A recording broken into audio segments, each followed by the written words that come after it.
Before there was the universe, before the endless cities, the ships, or the dread, before the alliances and the higher dimensional parties, there was only sleep. I was pretty happy just sleeping. Sometimes, I wonder what would have happened if I had taken the day off and just slept. If I had called in sick to work, sick to the party, and had never left the apartment at all. I think about that a lot. I awoke to the sound of a jackhammer. It broke through the morning gloom, tearing me painfully from sleep. The noise made my entire nightstand shake, and with it, my mattress and pillow. It jolted me awake quite violently. I should have known then what sort of day I would have. I wasn't fully aware yet. My brain was still waking up, but I knew enough to throw out my hand and try to stop the dreadful noise. Ugh. My other hand clutched the sheets, begging the universe for just one more minute of warm, comfortable sleep. The universe denied my request. I finally found the source of the noise and slapped it as hard as I could, knocking several items to the floor in the process.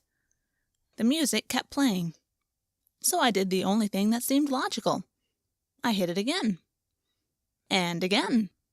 By that point, my hand stung, and I concluded it wasn't the alarm clock making the ruckus. My phone sang and vibrated all over the place. I fumbled for it, missing it completely. Finally, my fingers found its cold surface, and I dragged it under the covers. I accepted the call and held the tiny speaker to my ear. "Hello?" I grunted, expecting a full word to come out. "Sally?" came the anxious voice on the other end. This early in the morning, I had no idea whose voice this was. It could have been Sir Patrick Stewart or God himself trying to wake me. Whoever it was, I was mad at them. "Who is this?" I mumbled. "Marcy," the voice replied, worried as ever. Or could it have been cheerful? People who could be cheerful at this ungodly hour were not to be trusted. "I wanted to know if you had a grill." "Hold on, what?" I sat up way too fast. The blood rushing from my head gave me the worst morning headache in human history. And the cold! I shivered as the air touched my skin. "You want a grill? What on earth for?" "For tonight. Jen's is busted." "Tonight?" There was a painful silence on the other end of the line. I used the pause to my advantage, pulling the sheets over my cold, exposed shoulders.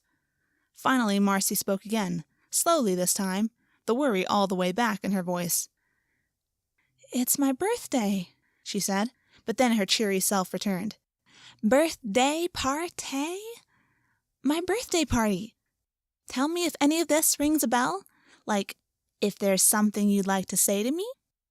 "Mars, I would absolutely love to jump into a rendition of the birthday song, but not this early in the morning." "Well, sorry," Marcy replied, mock-hurt. "I assumed you'd be at work." "At this hour of the morning? It's pitch black still." Oddly enough, my alarm clock, which was usually within reach on the nightstand, was nowhere to be seen. "I can't remember my own birthday at this hour." Sally, you'd better check your clock." "I would if I could find the damn thing."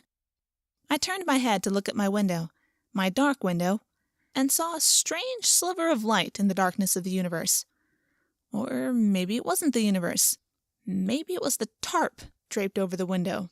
"It's 9:30!" Marcy screamed. "Sally, get up now!" I swore as I flew to my feet, words so harsh that I could hear Marcy shudder over the phone. Then she was the one screaming, yelling at me to hang up and get dressed. Advice I could not process with my head reeling in shock. Late. So late. I staggered as I tried to throw on my pants, but as most people who have tried getting dressed in a hurry know, trying to put on pants faster takes longer. The pants paradox. I practically fell over trying to get the legs all the way up. I realized then I hadn't turned the light on, so I threw out an arm to hit the switch. Soft yellow light illuminated my small bedroom. The place was the cheapest I could afford, but it was comfortable, with enough space for a bed and closet. The floor was a mix of clothing I hadn't washed and clean clothes that hadn't made it as far as the shelves. My alarm clock was probably in that mess, swatted away in my sleep.